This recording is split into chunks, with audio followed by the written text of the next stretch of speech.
Have you ever wondered how to live a life without regrets? Well, today we're going to talk about how to live without 5 of them.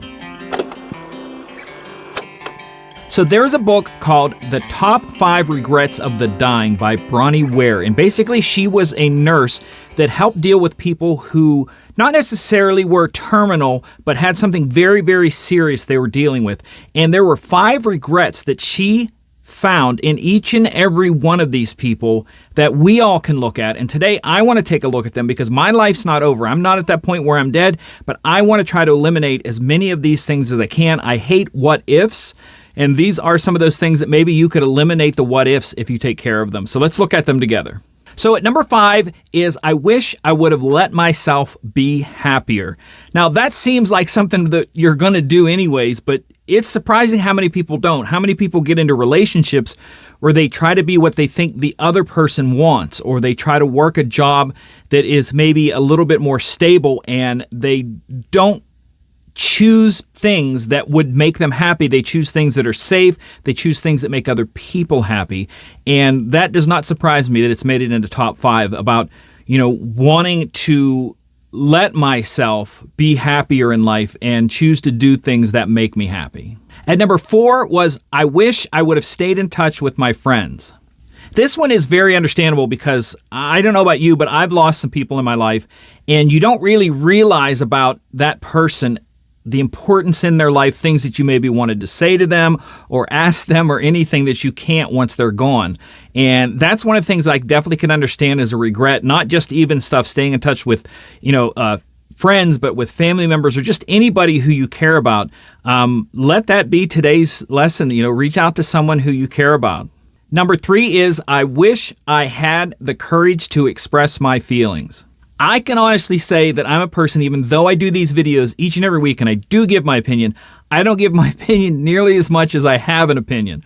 I have a very strong opinion about lots of things that I don't, and I may consider changing that in the future. I don't know. With these videos, I might express more of how I feel. I definitely feel some of this one, and it is definitely something that I think is important, that you don't have to express your feelings in a way that hurts someone, but your feelings are real and they're yours, and you deserve to be able to express them one way or the other. And this one, I definitely can see why it's on the list. Now, this one they said was on the list for mostly men, but also for women. And that is, I wish I hadn't worked so hard.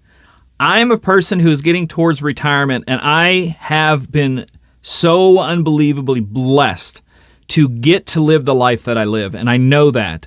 I know that I have taken chances on things. I know that as a person of faith that God has protected me in things, and I have gotten to live a life that was not tedious on a lot of levels. I worked hard, and I'm still working hard with the different things that I'm doing, putting lots and lots of hours in, but my life really isn't a grind. I am enjoying the stuff I'm doing, and honestly, if I had won the lottery tomorrow, there's a lot of this stuff I probably would still do. And that's where you have to look at your life and go, what have you worked on so hard that if you didn't need to make the money, would it matter?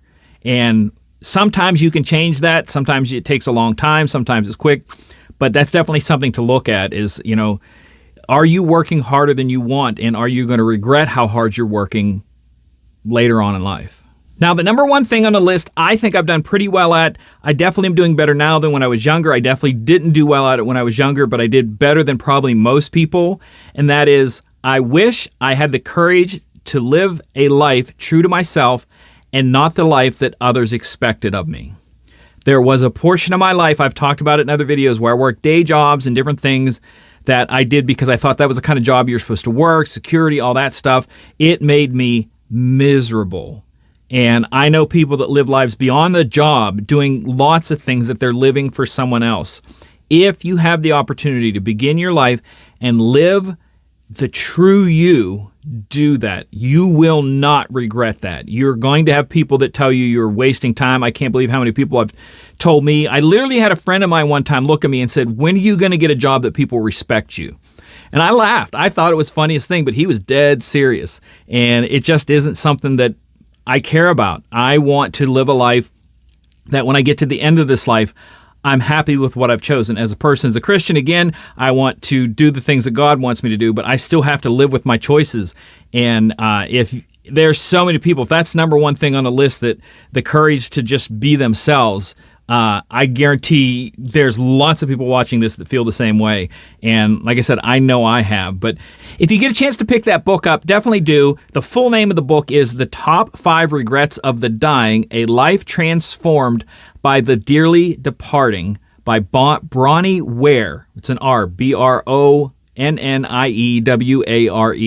It's a book that definitely is not a cheerful read, but it is an eye-opener that I think everybody should grab a hold of and take a look at and measure their own life and see where they stand on these 5. And as always, I hope this helped. I hope these topics help for you. If you like them, please let me know in the comments below. But until next time, take care and God bless.